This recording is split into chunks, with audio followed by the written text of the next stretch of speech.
Assalamualaikum warahmatullahi wabarakatuh. Alhamdulillahi rabbil alamin wa bihi nasta'in ala umur dunya waddin. Allahumma salli ala sayyidina Muhammadin al-fatih lima ughliqa wal khatim lima sabaqa nasrul haqqi bil haqq wal hadi ila siratikal mustaqim wa ala alihi haqqa qadri miqdaril azim. Amma ba'd. Alhamdulillah Rabbil Alamin, saya telah dihubungi oleh Ustaz Ilyas yang mana datang untuk bertanyakan perkara yang menyentuh tentang Tariqah At-Tijaniyah. Tariqah At-Tijaniyah adalah tariqah yang muktabarah, dan tariqah ini ataupun kita kata tarikat At-Tijaniyah ini adalah satu tarikat yang muktabar, yang boleh diamalkan di negeri Pahang, yang mana telah difatwakan di negeri Pahang, yang mana telah bersidang sebelum ini oleh jawatan kuasa Perundingan Hukum Syarak, iaitu jawatan kuasa fatwa negeri Pahang, yang telah membuat keputusan bahawa tarikat Tijaniyah adalah tarikat yang muktabarah, yang boleh diamalkan dengan syarat naklah mengikut guru yang mursyid bersama dengan guru yang mursyid yang diberikan tauliah oleh pihak berkuasa negeri Pahang. Maka dengan itu, mana-mana pihak yang nak mengamalkan tarikat At-Tijaniyah ini di negeri Pahang bolehlah mengamalkannya, dan naklah dia mendapat guru yang mursyid terlebih dahulu yang telah diberikan tauliah oleh pihak berkuasa agama. Adalah tarikat Tijaniyah ini saya telah mendapat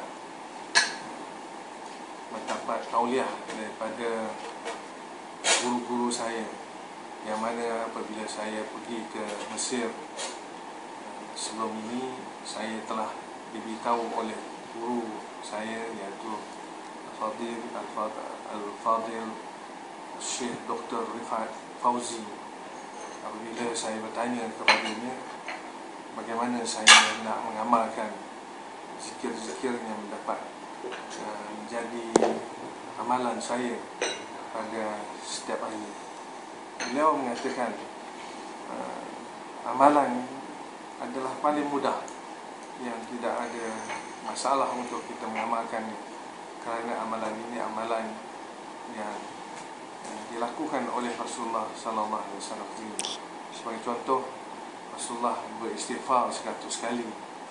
Maka inilah antara amalan yang diamalkan dalam tarikat Tijaniyah, iaitu kita disuruh untuk beristighfar 100 kali, kemudian berselawat kepada junjungan Nabi kita Muhammad sallallahu alaihi wasallam dengan 100 kali selawat, dengan apa jenis selawat sekalipun.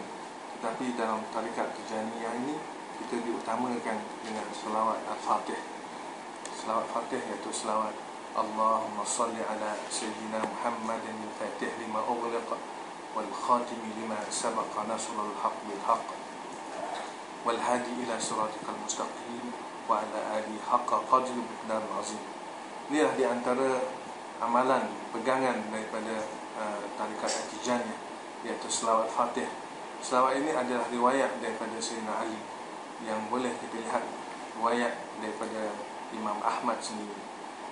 Dan selepas itu, selepas kita beristighfar dan berselawat, kita berzikir dengan afdal zikri la ilaha illallah. Inilah di antaranya, iaitu kita beristighfar 100, berselawat 100 kali, dan la ilaha illallah 100 kali. Inilah amalan yang diamalkan oleh tarikat Tijaniyah, mana kita diamalkan untuk selepas subuh dan selepas asar, hingga kalau selepas subuh ni hingga ke asar, dan sebelah petangnya, sebelah malamnya, daripada asar hingga ke subuh. Maknanya 2 kali lah amalan untuk siang dan malam. Inilah di antara amalan yang diamalkan oleh pengikut-pengikut Tijaniyah. Dia tidak ada tarikat, dia tidak seperti tarikat-tarikat lain, yang mungkin tarikat lain dia ada keistimewaan-keistimewaannya, tetapi tarikat Tijaniyah ini adalah satu tarikat yang mudah untuk diamalkan. Siapa pun boleh mengamalkannya, kerana kita berpandu kepada sanad, yang berpandu kepada hadis Rasulullah SAW.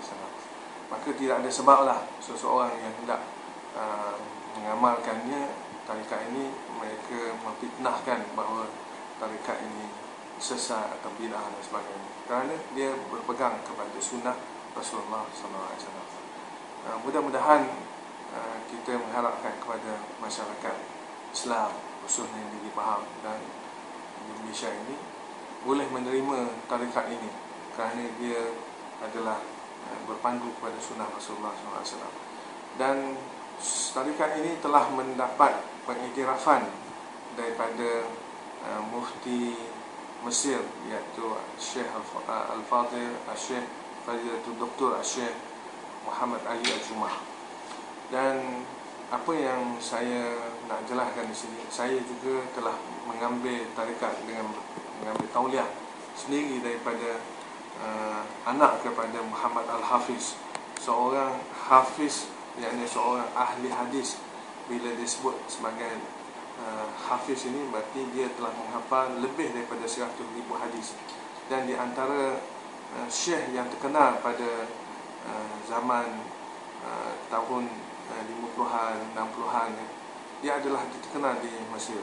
Dan di antara pengikut, yakni yang sentiasa mengambil hujah daripada hadis-hadis, iaitu Syekh Azhar Muhammad Abdul Halim Mahmud sendiri. Bila dia menyebut tentang hadis, dia menyatakan bahawa hadis ini telah disahkan oleh Muhammad Al-Hafiz At-Tijaniyah, yang menyebarkan, di antara orang yang menyebarkan tarikat At-Tijaniyah. Inilah di antara perkara yang saya penuh yakin bahawa pertama, saya mengambil tarikat Tijaniyah ini adalah atas nasihat daripada seorang guru saya, iaitu Dr. Fadilatul Syekh Dr. Rifat Fauzi. Dia memberitahu saya tentang tarikat ini, bahawa Dr. Rifat Fauzi adalah di antara ahli hadis, dan beliau adalah seorang daripada mentahqiq kitab Al-Um Imam Syafi'i. Dan juga saya juga di Mesir, saya juga mengambil tauliah daripada tarikat Tijaniyah daripada Syekh Salah Sidi Salahuddin di Ambabah di Mesir. Mudah-mudahan kita boleh mengamalkannya, kerana kita tidak ada apa-apa kecanggahan berkaitan dengan tarikat ini, kerana dia adalah mengikut sanad hadis yang sahih, yang jelas daripada Rasulullah SAW. Dan kita boleh tengok tarikat ini adalah menjadi tarikat yang muktabarah kalau kita pergi ke benua Afrika, kerana dia disebarkan asalnya di Jazair, di Maghribi, dan maqam Syekh Muhammad Abu Abbas Ahmad At-Tijani berada di maqam ni, berada di Fes, di Maghribi. Maka di Maghribi ini adalah sehingga Sultan dia sendiri, Muhammad Al-Khamis itu sendiri, dia mengadakan perjumpaan tahunan berkaitan dengan tarikat Tijaniyah, memanggil seluruh pengikut Tijani berhimpun, khususnya pada tahun ini 2013 ini. Dia akan memanggil seluruh pengikut tarikat Tijani akan berhimpun di Maghribi, dan ditanggung oleh kerajaan Maghribi sendiri, dan dipropori oleh Raja Maghribi, iaitu Muhammad Al-Khamis yang sekarang.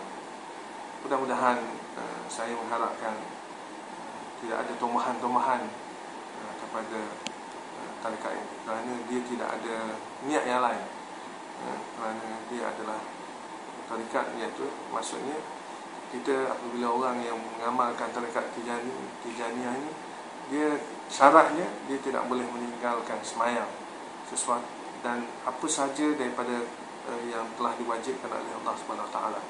Dan kita juga disuruh untuk membaca Al-Quran pada setiap hari dan mengamalkan amalan-amalan sunat yang diamalkan oleh Rasulullah SAW, dan menjauhkan segala kemungkaran dan kemaksiatan. Inilah di antara pegangan Tijaniyah. Kalau kita lihat aurat Kalau kita lihat zikir tarikat Tijaniyah ini, dia tidak seperti tarikat lain. Macamlah di Malaysia kita bertahlil, orang lain semua boleh, siapa-siapa pun boleh membaca tahlil. Begitulah juga di Maghribi. Tarikat kita adalah tarikat yang seperti itu. Tidak ada menari, tidak ada lebih daripada itu, tidak ada berdiri tegak dan sebagainya lah. Sebagaimana amalan-amalan tarikat-tarikat yang lain, membaca dalam kelambu ataupun di mana-mana. Kita tidak begitu. Kita hanya beramal seperti biasa, yang boleh diamalkan pada individu. Tapi kita hanya ada satu perjumpaan mingguan, iaitu pada hari Jumaat selepas asar. Kita wirid kita ialah la ilaha illallah, sekurang-kurangnya 1000 kali dalam satu petang. Kerana petang itu, petang Jumaat adalah petang yang penuh barakah, dan antara waktu yang mustajab doa. Itu di antara ijtihad daripada Syekh Abu Abbas Tijani ini, supaya kita berzikir di akhir lepas asar, di akhir hari Jumaat. Wallahu alam. Kita mohon hidayah dan keampunan dan rahmat daripada Allah. Semoga tarikat ini dapat diamalkan dan dia adalah mengikut sunnah Rasulullah SAW. Wallahu a'lam bissawab. Wabillahi taufiq wal hidayah. Assalamualaikum warahmatullahi wabarakatuh.